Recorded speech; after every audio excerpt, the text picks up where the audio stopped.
ladies. How are we today? Oh, good morning. I have my tea ready. How are you?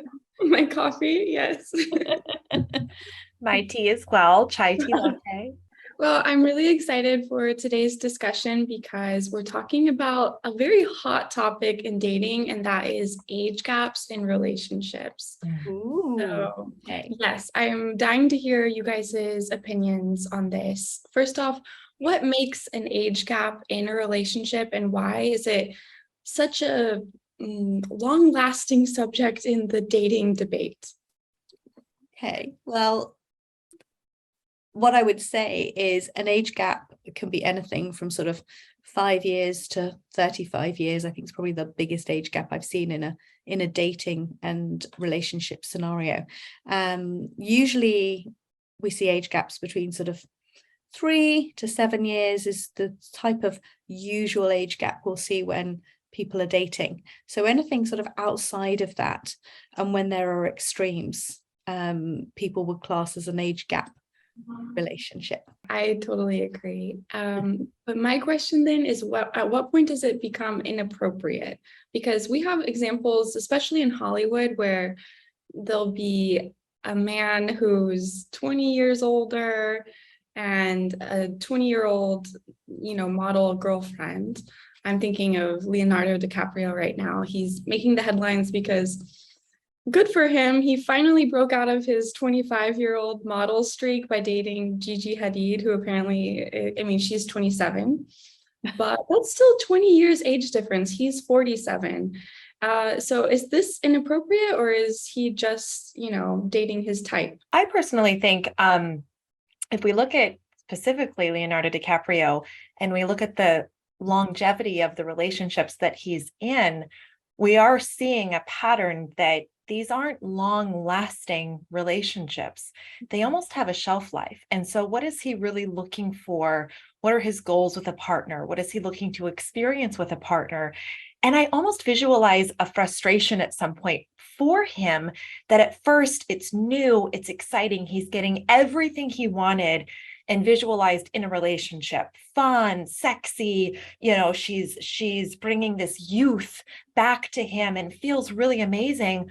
But then after all of that lust-filled newness wears off and you develop a real connection and real life kind of happens, that's where I see him end those relationships. Mm-hmm. So it's kind of hard to watch this pattern, and hopefully because he is maybe dating somebody that's a few years older, maybe he's starting to realize I really need somebody that understands my lifestyle, that can understand my goals at this stage in my life, and that can really be there for me when life gets tough, and has the capacity of life experience that similarly to what I have.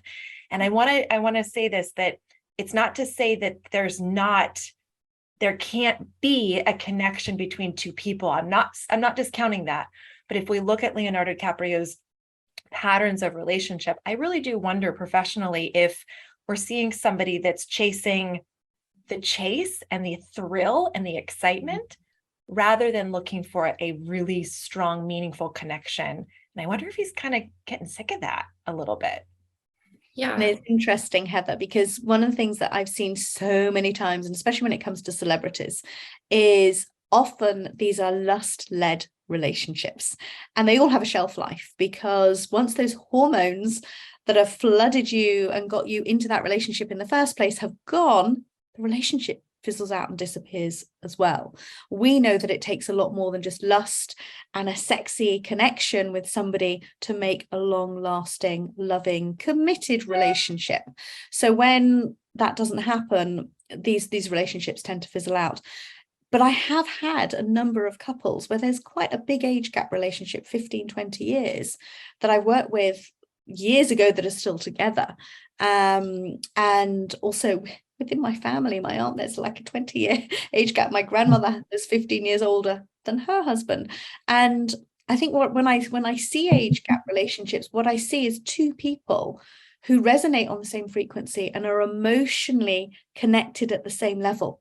So sometimes you'll have an older woman who's very youthful, who's very energetic, and a man who's a bit older than his years, and they come together, they it doesn't matter about age. And I'm a big one all about age, you know that, guys.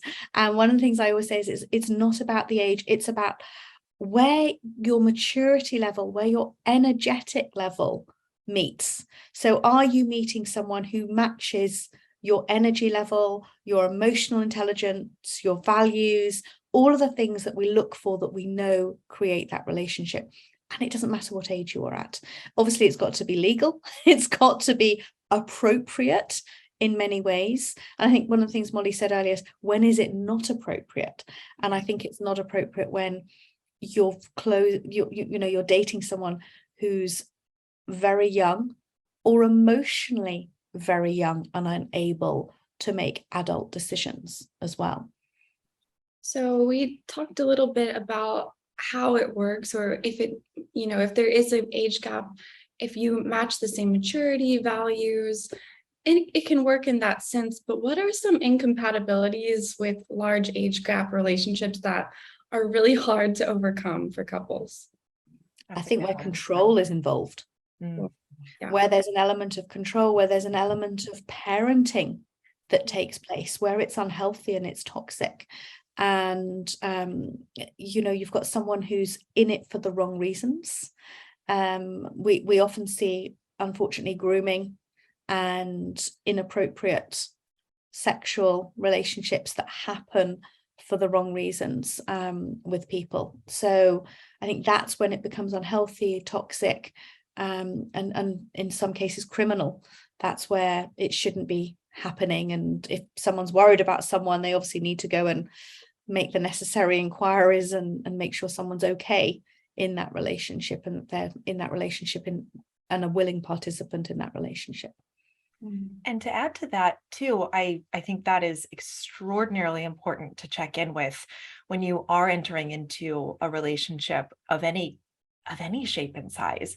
The other thing is, what I've experienced with clients, and Genevieve, you'll probably agree, is almost an expectation that this younger match or this younger person is going to bring out, I want to be active again, so I need somebody that is active so that I can be active, or I want to experience this again, or I've never experienced this.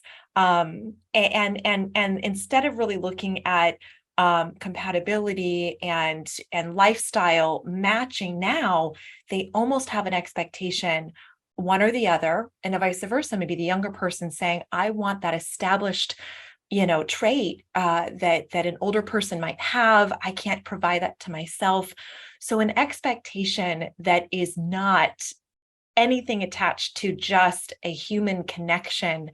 I think that is also something to be very aware of and be very cautious of in entering into a new relationship. And it's unhealthy. Sorry, Molly, it's unhealthy. It really is. When you're with someone because you feel they're going to fill a gap and fill a need of something that's missing in you, whatever that is, whether it's an age thing, a security thing, a financial thing, it never ends well. It really doesn't, because then there becomes that codependency within that relationship that will then bear frustration and all the pain points that we know end relationships in a really unhealthy and unhappy way. No, that makes me think there's the stereotype for both ways. If you date up or down, that maybe you have mommy or daddy issues, or you want to be a provider, and there's the control aspect as well. So it makes me wonder, is an age gap relationship, or someone who serially dates with an age gap, is that a red flag? Oh, absolutely. Definitely. Yes. I think you've got a mutual agreement here. Do you know what, Heather? I want us to get little red flags and little green flags. I know. Red flag alert. Red flag. Absolutely. No, totally. Okay. Well, this has been a very enlightening conversation.